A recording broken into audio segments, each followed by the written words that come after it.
Maintenant, qu'est-ce que j'en pense? Alors, en soi, j'attends de voir la suite, parce que je trouve ça vachement intéressant dans le sens où on voit les limites de l'engagement. Les deux se sont engagés, les deux ont essayé d'avoir une relation de couple dite normale, dite traditionnelle, mais ça n'a pas marché. Ils ont été déçus parce qu'ils se sont pas sentis à leur place, ils se sont pas sentis à l'aise, etc.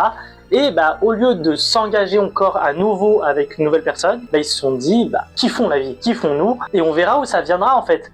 Et on va justement démocratiser un petit peu le plaisir charnel, Yvon Ken quoi, plutôt que les relations traditionnelles avec de l'engagement. Puis en plus de ça, on va voir l'écart de vision dans un couple. Parce que oui, peut-être qu'au début, ils étaient tout contents, ils étaient dans une relation, ils voyaient tous les deux la même chose, etc. dans leur relation, même vision et tout. Sauf qu'au bout d'un moment, s'il y a eu séparation, c'est que il y a eu quelque chose qui allait pas. Et là, on est totalement dans le truc de les attentes n'étaient plus les mêmes, la façon de voir le couple était plus la même, ce qui a causé la fin du couple tout simplement. Puis du coup, on voit aussi les limites de chacun dans un couple, etc. Enfin, on met vraiment en cause la relation dite traditionnelle d'un couple. Maintenant, encore une fois, à voir ce que ça va donner avec le temps, parce que ce n'est que le premier tome. C'est pas suffisant.